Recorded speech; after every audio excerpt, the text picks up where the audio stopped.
అది కంటి చూపుకు అందనంత విశాలమైన కరేబియన్ సముద్రం. చుట్టూ వేలాది మైళ్ళ వరకు నీరు తప్ప ఇంకేమీ లేని ఆ సముద్రం మధ్యలో ఒక పెద్ద విలాసవంతమైన క్రూయిజ్ షిప్ ప్రయాణిస్తుంది. అందులో 3000 మంది ప్రయాణికులు తమ హాలిడేను ఆనందంగా గడుపుతున్నారు. కానీ ఆ అంతులేని సముద్రం మధ్యలో ఆ షిప్పులోని 4 గోడల మధ్య ఫిజిక్స్ సైన్స్ కి మెడికల్ సైన్స్ కూడా అంతు చిక్కని ఒక అసాధ్యమైన చావు మోత మోగబోతుంది.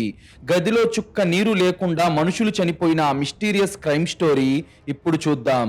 ఆ క్రూయిజ్ షిప్ పేరు ద ఓషన్ పెరల్. భూమి మీద ఉండే ప్రతి లగ్జరీ ఆ షిప్ లో ఉంది. అది తన నెక్స్ట్ పోర్టుకు చేరుకోవడానికి ఇంకా 5 రోజుల సమయం పడుతుంది. ప్రయాణికులంతా క్యాసినోల్లో, బార్లలో, డెక్ మీద ఎంజాయ్ చేస్తున్నారు. మొదటి రోజు రాత్రి సమయం 2 గంటలవుతుంది. అది షిప్ లోని ఫస్ట్ క్లాస్ వివిఐపి క్యాబిన్స్ లో ఉన్న క్యాబిన్ నెంబర్ 405. అందులో రిచర్డ్ అనే ఒక పెద్ద వ్యాపారవేత్త ఉన్నాడు. మరుసటి రోజు ఉదయం సమయం 9 గంటలవుతుంది. రిచర్డ్ కు బ్రేక్ఫాస్ట్ ఇవ్వడానికి షిప్ స్టాఫ్ తలుపు తట్టారు. లోపల నుండి ఎలాంటి అలికిడి లేదు. అతనికి ఒక ముఖ్యమైన మీటింగ్ ఉందని, అతను ఎంత పడుకున్నా ఉదయం 8 గంటలకల్లా లేపమని అతను ముందు రోజే స్టాఫ్ కి చెప్పాడు. ఎంత పిలిచినా రిచర్డ్ నుండి ఏ సమాధానం లేకపోవడంతో స్టాఫ్ కు అనుమానం వచ్చి మాస్టర్ కీతో తలుపు తీయడానికి ట్రై చేశారు. కానీ తలుపు లోపల నుండి మాన్యువల్ లాక్ వేసింది. దాన్ని మాస్టర్ కీతో కూడా తీయలేం. దాంతో కెప్టెన్ థామస్ కు సమాచారం వెళ్ళింది. సెక్యూరిటీ గార్డ్స్ వచ్చి ఆ తలుపును బద్దలు కొట్టుకొని లోపలికి వెళ్లారు. లోపల ఉన్న దృశ్యం చూసి వాళ్ళందరికీ గుండె ఆగిపోయినంత పనయ్యింది. రిచర్డ్ తన మంచం పక్కన కార్పెట్ మీద ప్రాణాలు లేకుండా పడి ఉన్నాడు. అతని కళ్ళు భయంతో బయటకొచ్చి నోటి నుండి కొద్దిగా తెల్లటి నొరగ వచ్చి బుగ్గల మీద ఎండిపోయింది. గొంతు పట్టుకొని ప్రాణాల కోసం విలవిల్లాడినట్లు అతని చేతివేళ్లు ముడుచుకుపోయి ఉన్నాయి. ఒకసారి ఈ సీన్ ని ఊహించుకోండి. చుట్టూ అంతులేని సముద్రం, కానీ ఒక మనిషి లాక్డ్ రూమ్ లో ఎవరూ లేకుండా, చుక్క నీరు లేకుండా చనిపోవడం ఏంటి? ఈ సీన్ వింటుంటేనే మైండ్ బ్లాక్ అవుతుంది కదా. ఒక మనిషి గాలి కోసం గిలగిలా కొట్టుకుంటూ ఉంటే వాడి ముందు ఎవరూ లేరు అంటే అది ఏ అదృశ్య శక్తి పనో అనిపిస్తుంది. కానీ సైన్స్ ఏం చెప్తుందో, అసలు షిప్పులో ఉన్న డాక్టర్ రిపోర్ట్ ఏమొచ్చిందో తెలుసుకునే ముందు మీరు గనుక ఇలాంటి క్రైమ్ స్టోరీస్ రోజు చూడాలి అనుకుంటే ఇప్పుడే ఈ వీడియోను లైక్ చేసి మన ఛానల్ను సబ్స్క్రైబ్ చేసుకోండి. మీరు చేసే చిన్న లైక్, ఒక సబ్స్క్రైబ్ మమ్మల్ని ఎంతో ఎంకరేజ్ చేసినట్టుగా ఉంటుంది. అలాగే మీరు ఈ వీడియోను ఎక్కడి నుండి చూస్తున్నారో ప్లీజ్ కామెంట్ చేయండి. మా వీడియోలు ఎక్కడి దాకా రీచ్ అవుతున్నాయో తెలిస్తే ఇలాంటి థ్రిల్లింగ్ క్రైమ్ స్టోరీస్ రోజు మీ ముందుకు తీసుకురావడానికి మాకు చాలా బూస్టప్ ఇచ్చినట్టు ఉంటుంది. కెప్టెన్ థామస్ వెంటనే షిప్ లోని చీఫ్ మెడికల్ ఆఫీసర్ అయిన డాక్టర్ ఆల్బర్ట్ ని పిలిపించాడు. డాక్టర్ వచ్చి రిచర్డ్ నాడీ పట్టుకొని చూశాడు. బాడీ చల్లబడిపోయి ఉండటంతో రాత్రి 2 గంటల ప్రాంతంలోనే చనిపోయి ఉంటాడని డాక్టర్ ఆల్బర్ట్ నిర్ధారించాడు. కానీ రిచర్డ్ ఒంటి మీద ఎలాంటి గాయాలు లేవు. అతను ఎలాంటి విషం తాగిన ఆనవాళ్లు కానీ, హార్ట్ అటాక్ వచ్చినట్లు కానీ లేదు. బాడీని షిప్ లోని మెడికల్ బేకి తీసుకురండి, నేను వెంటనే పోస్ట్ మార్టం మరియు ఎక్స్రే చేయాలి అని చెప్పాడు డాక్టర్ ఆల్బర్ట్. సరిగ్గా 2 గంటల తర్వాత మెడికల్ బేలోని రిపోర్ట్స్ చూస్తున్న డాక్టర్ ఆల్బర్ట్ చేతులు వణకడం మొదలయ్యింది. అతని ముఖంలో ఒక భయంకరమైన కన్ఫ్యూజన్, సైన్స్ కూడా అంతు చిక్కని ఒక అసాధ్యం అతని కళ్ళకు స్పష్టంగా కనిపిస్తుంది. అప్పుడే కెప్టెన్ థామస్ అక్కడికి వచ్చి, డాక్టర్, రిచర్డ్ ఎలా చనిపోయాడు? పాయిజన్ ఏమైనా ఇచ్చారా అతనికి? ఇప్పుడు నేను అతని కుటుంబానికి సమాధానం చెప్పాలి అని కంగారుగా అడిగాడు థామస్. అప్పుడు డాక్టర్ ఆల్బర్ట్ తన చేతిలో ఉన్న ఎక్స్రే ఫిల్మ్ను లైట్ బోర్డు మీద పెడుతూ, కెప్టెన్ థామస్, నా మెడికల్ కెరీర్ లో ఇలాంటి మరణాన్ని నేను ఎప్పుడూ చూడలేదు. ఇతను విషం తాగి చావలేదు, గుండె ఆగి చావలేదు, ఊపిరి ఆడక చచ్చిపోయాడు. అతని 2 ఊపిరితిత్తులు పూర్తిగా నీటితో నిండిపోయి ఉన్నాయి. ఖచ్చితంగా చెప్పాలంటే రిచర్డ్ నీళ్లలో మునిగిపోయి చనిపోయాడు కెప్టెన్ అని ఒక బాంబు పేల్చాడు. అది విని కెప్టెన్ థామస్ కు మైండ్ బ్లాక్ అయిపోయి, నీళ్లలో మునిగిపోవడమా? ఏంటి డాక్టర్ మీరు మాట్లాడుతున్నది? అతడు పడుకున్నది ఒక వివిఐపి డ్రై క్యాబిన్ లో. ఆ గదిలో కార్పెట్ మీద ఒక చుక్క నీరు లేదు. ఆ గదిలోని బాత్ టబ్ కూడా పూర్తిగా డ్రైగా ఉంది. కనీసం ఒక్క చుక్క నీరు కూడా అతను వాడుకోలేదు. అతని ఒంటి మీద ఉన్న నైట్ డ్రెస్ ఎక్కడా తడిసిలేదు. బట్టలు తడవకుండా నీళ్లు లేని గదిలో ఒక మనిషి జలసమాధి ఎలా అవుతాడు డాక్టర్ అని గట్టిగా అరిచాడు థామస్. డాక్టర్ ఆల్బర్ట్ వణుకుతున్న గొంతుతో ఇంకో పచ్చి నిజం చెప్పాడు. అంతేకాదు కెప్టెన్, మనం ఉన్నది అంతులేని సముద్రం మధ్యలో. ఒకవేళ ఇతను డెక్కు మీద నుండి సముద్రంలో పడిపోయి ఉంటే అతని ఊపిరితిత్తుల్లో ఉండాల్సింది ఉప్పు నీరు. కానీ ఇతని లంగ్స్ నిండా తీసిన నీరు 100% స్వచ్ఛమైన మంచినీళ్లు కెప్టెన్. ఒక డ్రై రూమ్ లో బట్టలు కూడా తడవకుండా స్వచ్ఛమైన మంచినీటిలో అతను ఎలా మునిగాడో ఏ సైన్స్ కూడా చెప్పలేకపోతుంది. అతని ఊపిరితిత్తులు అతని సొంత బాడీ ఫ్లూయిడ్స్ తోనే నిండిపోయి ఉన్నాయి. కానీ ఆ ఫ్లూయిడ్స్ లో మన ఇండోర్ స్విమ్మింగ్ పూల్ లో నీటిని శుభ్రం చేయడానికి వాడే ఒక స్పెషల్ బయోకెమికల్ క్లోరిన్ తాలూకు అవశేషాలు దొరికాయి. అంటే ఇతను చనిపోవడానికి ముందు మన పూల్లోని నీటిని పీల్చాడు అని చెప్పాడు డాక్టర్ ఆల్బర్ట్. ఒకసారి ఆలోచించండి, ఒక వివిఐపి డ్రై రూమ్, తడవని బట్టలు, కానీ లంగ్స్ లో మాత్రం ప్యూర్ ఫ్రెష్ వాటర్. ఒక క్రైమ్ సీన్ ఇన్వెస్టిగేషన్ లో ఇలాంటి లాజిక్ లేని చావు ఉంటే పోలీసులకు కూడా మైండ్ బ్లాక్ అవ్వడం ఖాయం కదా. అసలు వాటరే లేని రూమ్ లోకి వాటర్ ఎలా వచ్చాయి? ఇది పక్కా దయ్యం పనే అని అందరూ అనుకుంటారు. కానీ ఇక్కడే మన హీరో రుద్ర ఎంట్రీ ఇచ్చాక ఈ దయ్యం అసలు రూపం ఏంటో తెలిసిపోతుంది. ఈ వార్త బయటకు తెలిస్తే 3000 మంది ప్యాసింజర్స్ పానిక్ అవుతారని కెప్టెన్ కు తెలుసు. షిప్ తీరం చేరడానికి ఇంకా 5 రోజుల సమయం ఉంది. హెలికాప్టర్ కూడా రాలేనంత మధ్య సముద్రంలో వాళ్ళు ఉన్నారు. సరిగ్గా అప్పుడే కెప్టెన్ థామస్ కు ఒక విషయం గుర్తొచ్చింది. ఆ షిప్ లోని ప్యాసింజర్స్ లిస్టులో ఇండియాకు చెందిన ఒక గొప్ప రిటైర్డ్ పోలీస్ ఆఫీసర్ ఉన్నాడు. అతని పేరు రుద్ర. అతను ఒకప్పుడు ఇండియాలో అత్యంత క్రిటికల్ మర్డర్ మిస్టరీలను సాల్వ్ చేసిన లెజెండరీ ఇన్వెస్టిగేషన్ ఆఫీసర్. అతని వయసు 50 ఏళ్లు. రిటైర్డ్ అయ్యాక ప్రశాంతంగా గడుపుదామని ఈ క్రూయిజ్ హాలిడేకి వచ్చాడు. దాంతో కెప్టెన్ థామస్ వెంటనే రుద్రను సీక్రెట్ గా మెడికల్ బే కి పిలిపించాడు. పరిస్థితి మొత్తం అతనికి వివరించి డాక్టర్ ఆల్బర్ట్ ఇచ్చిన రిపోర్ట్ ను రుద్ర చేతిలో పెట్టగా రుద్ర ఆ రిపోర్ట్ మొత్తాన్ని తీక్షణంగా చూశాడు. ఆ డెడ్ బాడీని నిశితంగా గమనించాడు. రిచర్డ్స్ గొంతు దగ్గర ఎలాంటి ఇంజెక్షన్ మార్క్స్ లేవు. బలవంతంగా నీళ్లు తాగిచ్చిన ఆనవాళ్లు కూడా లేవు. అప్పుడు రుద్ర నేరుగా రిచర్డ్ చనిపోయిన క్యాబిన్ నంబర్ 405కు వెళ్లి ఆ గదిని అణువణువునా స్కాన్ చేశాడు. తలుపు లాక్ డ్యామేజ్ అవ్వలేదు. డూప్లికేట్ కీతో ఎవరూ రాలేరు, ఎందుకంటే అది పక్కాగా లోపల నుండే లాక్ చేసింది కాబట్టి. బాల్కనీకి ఉన్న స్లైడింగ్ గ్లాస్ డోర్ కూడా లోపల నుండే లాక్ చేసింది. అంటే ఎవరైనా ట్యూబ్ ద్వారా కిటికీలో నుంచి నీళ్లు పంపి ఉంటారు అని అనుకోవడానికి కూడా అక్కడ ఎలాంటి గ్యాప్స్ లేవు. పైగా గదిలో కార్పెట్ మీద నీళ్ల సంగతి పక్కన పెడితే కనీసం కొంచెం తేమ కూడా లేదు. ఒక మనిషి నీళ్లలో మునిగి చనిపోవాలంటే కనీసం 1/2 డ్రమ్ము నీళ్లు కావాలి. కానీ ఆ గదిలో అంత నీరొచ్చిన ఛాన్స్, పోయిన ఛాన్స్ రెండూ లేవు. అదంతా చూసి రుద్ర కళ్ళు మూసుకొని ఆలోచించాడు. ఫిజిక్స్ ప్రకారం ఇది అసాధ్యం. ఒక మనిషి నీళ్లు లేని గదిలో నీళ్లలో మునిగి చనిపోలేడు. అంటే హంతకుడు వాడిన ఆయుధం గదిలో లేదు. బహుశా అది ముందుగానే అతని దేహంలో ఉండుండాలి. ఇది పక్కా ప్రీ మెడిటేటెడ్ మర్డర్ అని రుద్ర నిర్ధారించాడు. రుద్ర ఎంక్వైరీ మొదలు పెట్టే లోపే ఆ అంతులేని సముద్రం మీద ఆ షిప్ లో మరో భయంకరమైన రాత్రి వచ్చేసింది. అది 2వ రోజు రాత్రి. చీకటి, సముద్రపు అలల శబ్దం తప్ప షిప్ అంతా ప్రశాంతంగా ఉంది. మరుసటి రోజు ఉదయం డెక్ నెంబర్ 6లో ఉన్న క్యాబిన్ నెంబర్ 612లో మార్కస్ అనే మరో ప్రయాణికుడు ప్రాణం లేకుండా పడి ఉన్నాడు. Same scene. తలుపులు లోపల నుండి లాక్ చేసున్నాయి. గదిలో చుక్క నీరు లేదు. ఒంటి మీద బట్టలు తడవలేదు. కానీ అతని ముఖం మీద కూడా నీలం రంగు మచ్చలున్నాయి. పోస్ట్ మార్టం రిపోర్ట్ లో మళ్ళీ అదే పచ్చి నిజం వచ్చింది. అతని ఊపిరితిత్తులు కూడా స్వచ్ఛమైన మంచినీటితో నిండిపోయి ఉన్నాయి. రిచర్డ్ లాగే డ్రై రూమ్ లో మార్కస్ జలసమాధయ్యాడు. ఈసారి కెప్టెన్ తో పాటు షిప్ లోని స్టాఫ్ అందరికీ వణుకు పుట్టింది. ఈ షిప్ లో దయ్యం ఉంది కెప్టెన్. ఏదో అదృశ్య శక్తి నీళ్లు లేకుండా మనుషుల్ని గాల్లోనే ముంచేస్తుంది అని స్టాఫ్ గుసగుసలాడుకోవడం మొదలు పెట్టారు. ఆ భయం ఒక వైరస్ లాగా షిప్ అంతా వ్యాపించడం మొదలయ్యింది. కానీ రుద్ర దయ్యాలను నమ్మడు. అతను సైన్స్ ను, లాజిక్ ను మాత్రమే నమ్ముతాడు. రుద్ర వాళ్ళ పేర్లను ఇంటర్పోల్ డేటాబేస్ లో చెక్ చేసి చూశాడు. ఆ ఇద్దరు ఒకప్పుడు కరేబియన్ ఫెర్రీ లైన్స్ బోటు ప్రమాదం కేసులో దోషులుగా చట్టం కళ్ళుగప్పిన క్రిమినల్ రికార్డ్ రుద్రకు పోలీస్ నెట్వర్క్ ద్వారా దొరికింది. సరిగ్గా 10 ఏళ్ల క్రితం కరేబియన్ ఫెర్రీ లైన్స్ అనే ఒక ప్రైవేట్ బోట్ కంపెనీ ఉండేది. ఆ కంపెనీకి చెందిన ఒక పాత ఫెర్రీ, అనగా ప్రయాణికుల పడవ, సముద్రంలో మునిగిపోయి దాదాపుగా 150 మంది సామాన్యులు జలసమాధయ్యారు. అందులో పిల్లలు, ఆడవాళ్లు కూడా ఉన్నారు. ఆ పడవకు ఫిట్నెస్ లేకపోయినా ప్రాఫిట్ కోసం దాన్ని నడిపించారు. ఆ కంపెనీ బోర్డ్ ఆఫ్ డైరెక్టర్స్ మొత్తం 4 వ్యక్తులు. వాళ్ళు తమ డబ్బుతో, పవర్ తో ఆ కేసు నుండి నిర్దోషులుగా బయటపడ్డారు. ఆ 150 మంది చావుకు కారణమైన ఆ 4 డైరెక్టర్లలో 2 నిన్న మొన్న చనిపోయిన రిచర్డ్ మరియు మార్కస్. ఒక మర్డర్ జరిగితే అది యాక్సిడెంట్ అవ్వచ్చు, కానీ 2 చనిపోయారంటే అది ఖచ్చితంగా పగనే అయ్యుంటుంది అనే చిన్న లింకుతో రుద్ర ఎంత పెద్ద బాంబు పేల్చాడో చూడండి. 10 ఏళ్ల క్రితం మునిగిపోయిన పడవలోని 150 మంది ఆత్మల పగ ఈ 4 డైరెక్టర్స్ ని వెంటాడుతుంది. అందుకే వాళ్ళని కూడా వాటర్ లో ముంచి చంపుతున్నాడు ఆ హంతకుడు. కానీ వాడు ఈ షిప్ లోనే ఉండి ఎలా చంపుతున్నాడు అనేది ఇప్పుడు చూద్దాం. రుద్ర మెదడు వేగంగా పనిచేయడం మొదలు పెట్టింది. ఇది దయ్యం పని కాదు. 10 ఏళ్ల క్రితం జరిగిన ఆ బోట్ యాక్సిడెంట్ కు కక్ష సాధింపిది. వీళ్ళ నిర్లక్ష్యం వల్ల 150 మంది నీళ్లలో మునిగి చనిపోయారు కదా, అందుకే హంతకుడు వీళ్లను కూడా నీళ్లలో ముంచే చంపుతున్నాడు అని క్లారిటీ వచ్చి వెంటనే రుద్ర కెప్టెన్ దగ్గరకు వెళ్లి ఆ పాత బోట్ కంపెనీ డైరెక్టర్స్ లిస్ట్ తీసి ఆ లిస్ట్ లో ఉన్న మిగతా 2 పేర్లను ఈ క్రూయిజ్ షిప్ ప్యాసింజర్స్ లిస్ట్ తో మ్యాచ్ చేశాడు. ఆ ఇద్దరి పేర్లు డేవిడ్ మరియు విలియం. వాళ్ళిద్దరూ కూడా ఇదే షిప్ లో హాలిడే కోసం వేర్వేరు క్యాబిన్స్ లో ఉన్నారు. అంటే కిల్లర్ నెక్స్ట్ టార్గెట్ వాళ్లే అని క్లారిటీకి వచ్చిన రుద్ర వెంటనే తన లైసెన్స్డ్ గన్ను తీసుకొని డేవిడ్ ఉన్న క్యాబిన్ నెంబర్ 705కు పరిగెత్తుకుంటూ వెళ్ళాడు. డేవిడ్ ను ఎలాగైనా కాపాడాలి, అప్పుడే ఈ మిస్టరీ సాల్వ్ అవుతుంది అనేది అతని ఆరాటం. కానీ రుద్ర వెళ్లేసరికే లేట్ అయిపోయింది. 3వ రోజు రాత్రి అప్పటికే ముగిసిపోయింది.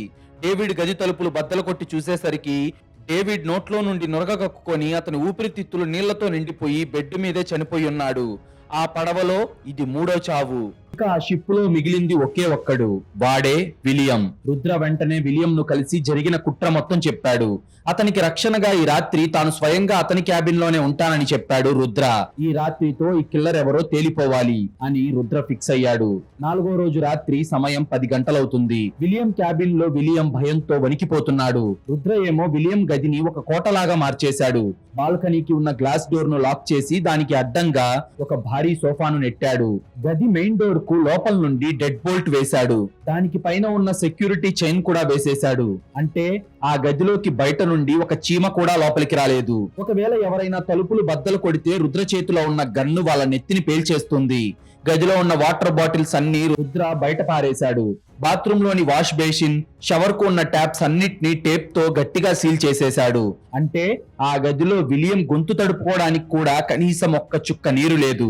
నువ్వు ప్రశాంతంగా పడుకో విలియం. ఆ దయ్యమో కిల్లరో నీ గదిలోకి ఎలా వస్తాడో, నిన్ను నీళ్లతో ఎలా ముంచి చంపుతాడో నేను చూస్తాను అని రుద్ర గన్ను పట్టుకొని మంచానికి ఎదురుగా ఉన్న కుర్చీలో కూర్చొని డేగ కళ్ళతో మెయిన్ డోర్ వైపు చూస్తున్నాడు. విలియం సాయంత్రం నుండి అడపాదడపా దగ్గుతున్నాడు.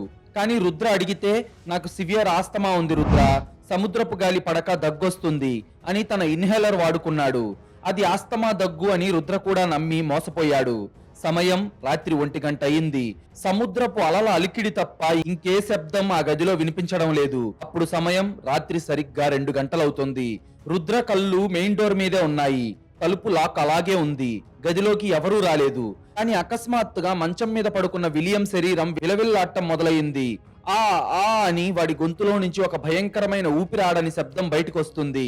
అంతే, రుద్ర ఉలిక్కిపడి కుర్చీలో నుంచి లేచి మంచం దగ్గరకు పరిగెత్తుకుంటూ వెళ్లి విలియం ఏమైంది అని వాడి భుజాలు పట్టుకొని లేపాడు. విలియం కళ్ళు భయంతో పెద్దవయ్యాయి. వాడు తన 2 చేతులతో తన గొంతును గట్టిగా పట్టుకొని గాలి కోసం ఒక చేప పిల్లలాగా కొట్టుకుంటున్నాడు. వాడి ముఖం అప్పటికే నీలం రంగులోకి మారిపోతుంది. రుద్ర వాడికి ఆక్సిజన్ ఇవ్వడానికి ట్రై చేస్తున్నాడు. కానీ సరిగ్గా ఆ క్షణంలో రుద్ర కళ్ళెదురుగానే విలియం నోట్లో నుండి స్వచ్ఛమైన నీరు ఒక సన్నటి దారలాగా నురగల రూపంలో బయటకొచ్చింది. అది చూసి ఓ మై గాడ్ అని రుద్ర షాక్ తో అరిచాడు. విలియం గిలగిలా కొట్టుకుంటూ ఉండగానే రుద్ర వెంటనే ఎమర్జెన్సీ ఇంటర్కామ్ తీశాడు. కానీ అందులో సిగ్నల్ లేదు. ఎందుకంటే హంతకుడు ముందే ఆ క్యాబిన్ ఫోన్ లైన్స్ కట్ చేసేశాడు. రుద్ర తన ఫోన్ నుండి డాక్టర్ కి కాల్ చేసి తలుపులు తెరిచేలోపే ఆ 30 సెకండ్ల గ్యాప్ లో విలియం ప్రాణాలు వదిలేశాడు. గదిలో చుక్క నీరు లేదు. విలియం రాత్రి నుండి కనీసం వాటర్ కూడా తాగలేదు.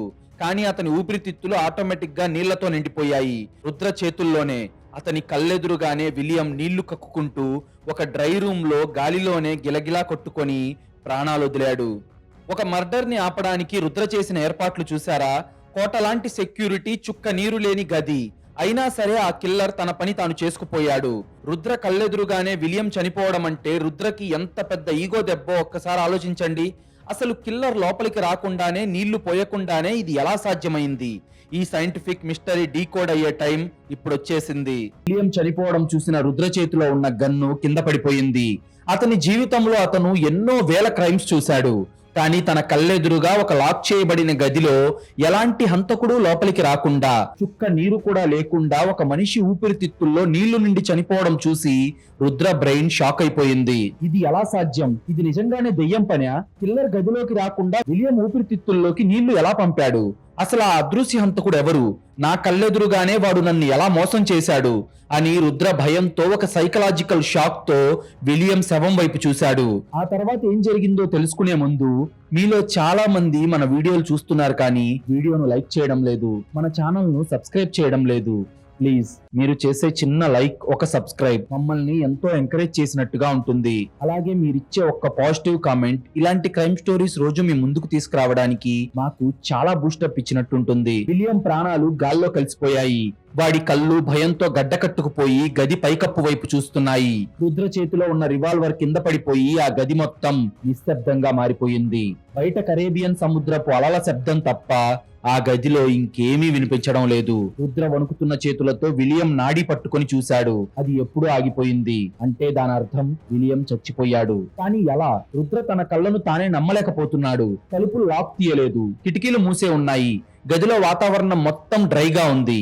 విలియం రాత్రి నుండి కనీసం ఒక్క చుక్క మంచినీళ్లు కూడా తాగలేదు. కానీ వాడి ఊపిరితిత్తుల్లో నీళ్లు నిండిపోయాయి. వాడి నోట్లో నుండి నీళ్లు బయటకొచ్చాయి. తన కళ్ళెదురుగానే ఒక గాలి ఆడని గదిలో విలియం జలసమాధి అయ్యాడు. ఇది అసలు అసాధ్యం, ఫిజిక్స్ కూడా వ్యతిరేకం. ఒక మనిషి నీళ్లు లేని గదిలో నీళ్ల వల్ల ఎలా చనిపోతాడు? అంటే హంతకుడు వాడిన ఆయుధం గదిలో లేదు. బహుశా అది ముందుగానే అతని దేహంలో ఉండి ఉండాలి. ఇది పక్కా ప్రీ మెడిటేటెడ్ మర్డర్ అని రుద్ర మరొక్కసారి నిర్ధారించుకున్నాడు. దాంతో రుద్ర వెంటనే తన గన్ను తీసుకొని విలియం గది తలుపులు తెరుచుకొని మెడికల్ బే వైపు పరిగెత్తుకుంటూ వెళ్ళగా అక్కడ డాక్టర్ ఆల్బర్ట్ నిద్రపోతున్నాడు. రుద్ర వెళ్లి అతని కాలర్ పట్టుకుని నిద్రలేపి, డాక్టర్, విలియం కూడా చచ్చిపోయాడు. మిగతా ముగ్గురు ఎలా చనిపోయారో అలాగే నా కళ్ళెదురుగానే తన రూమ్ లో చచ్చిపోయాడు. నాకు వెంటనే ఒక విషయం చెప్పండి. ఒక మనిషి నీళ్లలో మునగకుండా వాడి ఊపిరితిత్తుల్లో వాటర్ ఎలా చేరుతుంది? మెడికల్ సైన్స్ లో దానికి ఏదైనా భయంకరమైన కండిషన్ ఉందా అని ఆవేశంగా అడిగాడు రుద్ర.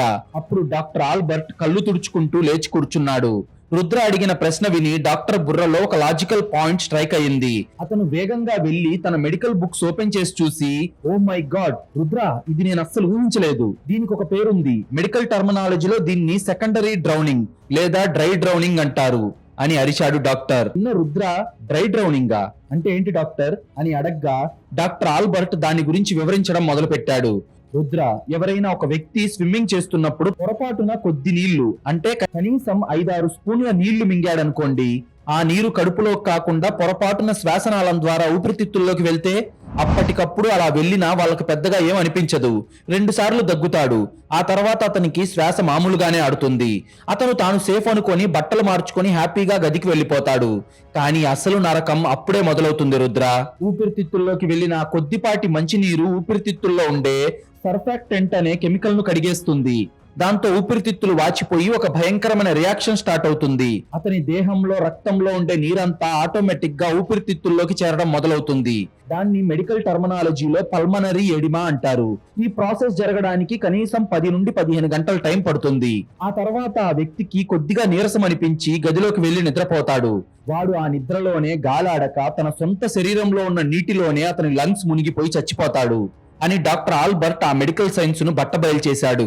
అదంతా విని రుద్రకి మైండ్ బ్లాక్ అయిపోయింది. ఇంతసేపటి నుంచి అతను జుట్టు పీక్కున్న మిస్టరీ ఇప్పుడు సాల్వ్ అయిపోయింది. హంతకుడు వాడిన ఆయుధం కత్తి కాదు, తుపాకీ కాదు, ఏ ఫ్యాక్టరీలోనో తయారయ్యే విషం కూడా కాదు. కేవలం ఒక 5 స్పూన్ల నీరు మరియు మెడికల్ సైన్స్ మాత్రమే. ఒక మర్డర్ జరిగినప్పుడు ఆయుధం ఏంటో తెలిస్తే సగం కేసు సాల్వ్ అయినట్టే. కానీ ఆయుధం మంచినీరైతే డాక్టర్ ఆల్బర్ట్ చెప్పిన డ్రై డ్రౌనింగ్ కాన్సెప్ట్ వింటే మైండ్ బ్లోయింగ్ అనిపిస్తుంది కదా.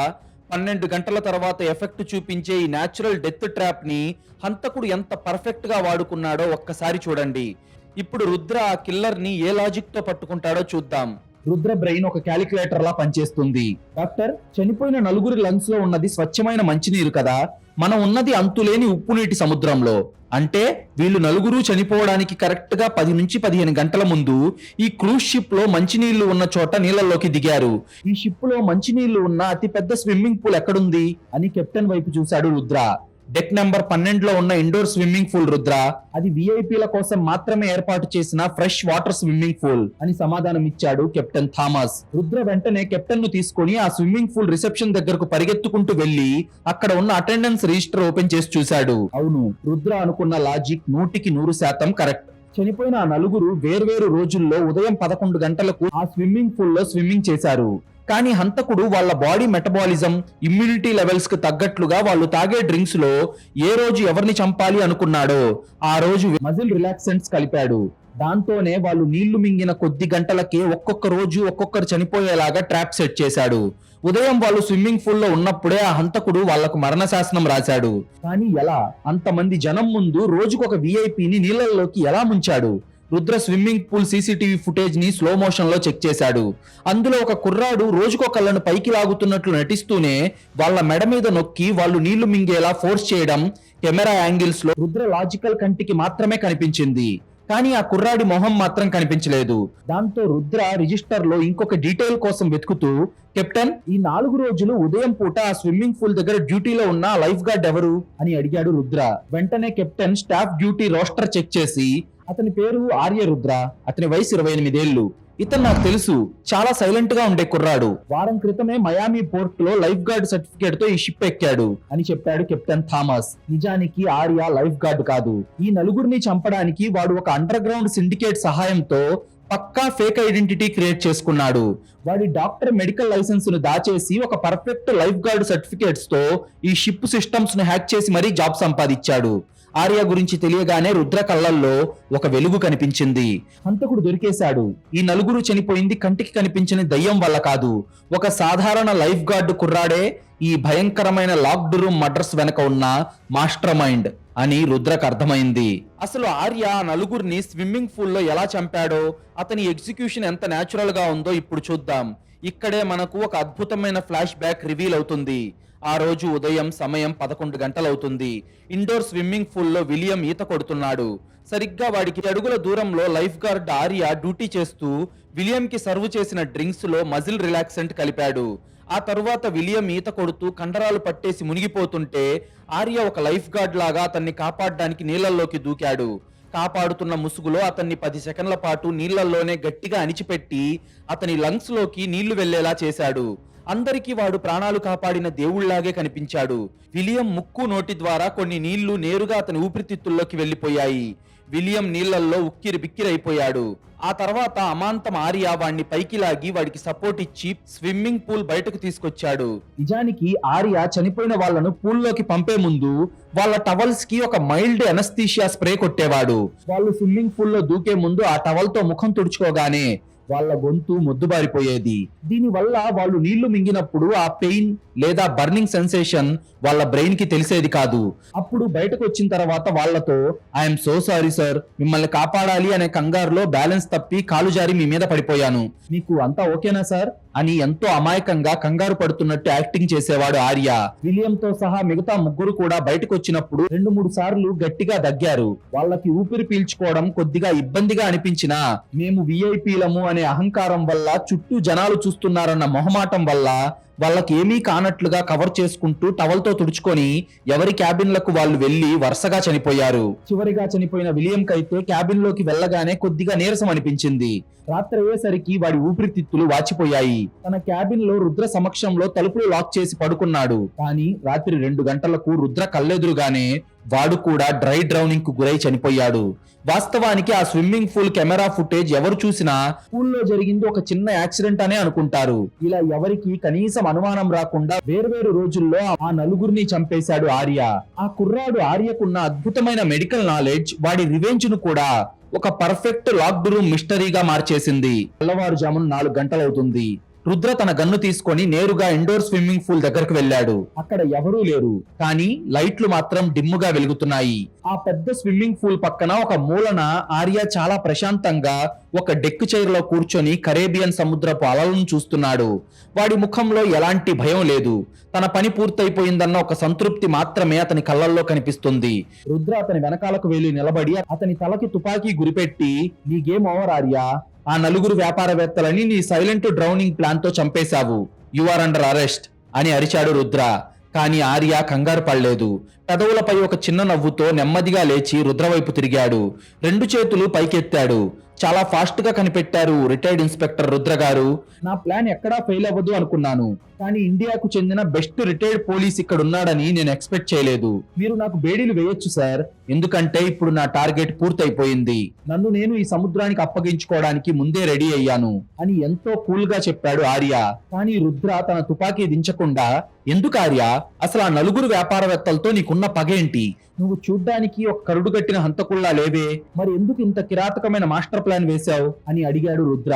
అప్పుడు ఆర్య కళ్ళల్లో అప్పటిదాకా ఉన్న ప్రశాంతత పోయి ఒక సముద్రమంత బాధ బయటకొచ్చింది. ఆర్య చెప్పిన గతం వింటే ఎవరి గుండె అయినా కరిగిపోతుంది. ఆర్య పగేంటో చూసే ముందు ఇలా మధ్యలో ఇబ్బంది పెడుతున్నందుకు తప్పుగా అనుకోకండి. మీరు గనక ఇప్పటిదాకా ఈ వీడియో చూసారంటే ఖచ్చితంగా మీకు ఈ వీడియో ఇంట్రెస్టింగ్ గానే అనిపించుంటుంది కదా. కాబట్టి ఈ వీడియో మరింత మందికి రీచ్ అవ్వాలి అంటే కింద కామెంట్ బాక్స్ దగ్గర హైప్ బటన్ కనిపిస్తుంది. అక్కడ హైప్ చేశారంటే మీలాంటి మంచి ఆడియన్స్ మరికొంతమందికి ఈ వీడియో కనిపిస్తుంది. మిమ్మల్ని ఇలా మధ్యలో ఇబ్బంది పెట్టుంటే దయచేసి క్షమిస్తారని ఆశిస్తూ ఇక కథలోకి వెళ్దాం. ఒక మాస్టర్ మైండ్ కిల్లర్ ఇంత ప్రశాంతంగా ఉన్నాడు అంటేనే వాడి పగ వెనక ఉన్న బాధ ఎంత లోతైనదో అర్థమవుతుంది. ఆ నలుగురు ఏం తప్పు చేశారు? ఆర్య తన లైఫ్ ని ఎందుకు పణంగా పెట్టాడు? ఆ 10 ఏళ్ల క్రితం సముద్రంలో మునిగిపోయిన ఆ నిజం వింటే మన కళ్ళల్లో కూడా ఖచ్చితంగా నీళ్ళొస్తాయి. 10 ఏళ్ల క్రితం నేను ఒక మెడికల్ కాలేజీలో చదువుకునేవాడిని సార్. నా జీవితం అంటే మా అమ్మా నాన్న, నా 6 ఏళ్ల చెల్లెలు రోజీ. ఆ రోజు నాకు ఎగ్జామ్స్ ఉండటంతో వాళ్ళు ముగ్గురు కలిసి ఈ నలుగురు డైరెక్టర్స్ నడుపుతున్న ఆ కరేబియన్ ఫెర్రీ బోట్ ఎక్కారు సార్.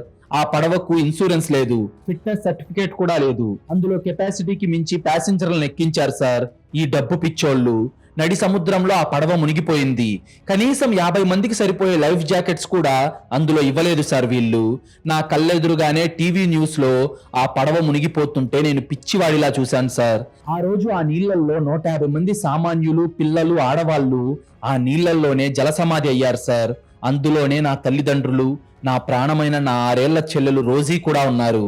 ఆ యాక్సిడెంట్ తర్వాత ఈ నలుగురు డైరెక్టర్ల మీద కేసులు నమోదయ్యాయి. కానీ వీళ్ళ దగ్గర ఉన్న కోట్ల రూపాయల డబ్బుతో వీళ్ళు లాయర్లను, జడ్జీలను కొని అదొక ప్రకృతి విపత్తు అని చెప్పి ఒక్క రోజు కూడా జైలుకు వెళ్లకుండా దర్జాగా బయటకు వచ్చేశారు సార్ ఈ నలుగురు హంతకులు. 150 మంది సామాన్యుల ప్రాణాలకు ఈ చట్టం, ఈ న్యాయం వాళ్ళకు ఇచ్చిన శిక్ష కేవలం 1 లక్ష రూపాయల జరిమానా మాత్రమే సార్. అదే కోర్టు మెట్ల మీద నేను ఏడుస్తూ వెళ్లి వీళ్ళని అడిగాను సార్, మీ నిర్లక్ష్యం వల్లే నా చెల్లి, మా అమ్మా నాన్న చనిపోయారు అని. అప్పుడు ఆ రిచర్డ్ గాడు ఏం చేశాడో తెలుసా సార్? నన్ను బూటు కాలుతో తన్ని, పక్కకి పోరా లో క్లాస్ కుక్క, నీ ఇంట్లో చచ్చిన ముగ్గురికి 3 లక్షలు ఇస్తాను తీసుకో అని నా ముఖాన డబ్బులు విసిరేశాడు సార్. ఆ రోజే చచ్చిపోయాడు సార్ నా లోపల ఉన్న డాక్టర్ ఆర్య.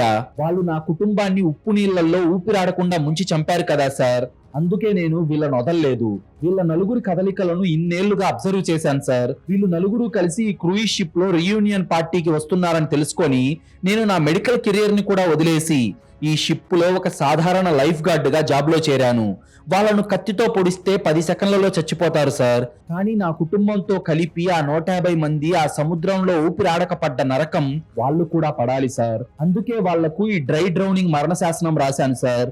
వాళ్ళ గదుల్లో, వాళ్ళ మంచం మీద కనీసం అరవడానికి కూడా అవకాశం లేకుండా వాళ్ళ ఒంట్లో ఉన్న నీటిలోనే వాళ్ళ ఊపిరితిత్తులు మునిగి చచ్చిపోతుంటే నేను కింద డెక్ లో నిలబడి నా కుటుంబాన్ని, చనిపోయిన మిగతా వాళ్ళని తలుచుకొని నవ్వుకునేవాడిని సార్. ఇప్పుడు నా పగ తీరిపోయింది సార్.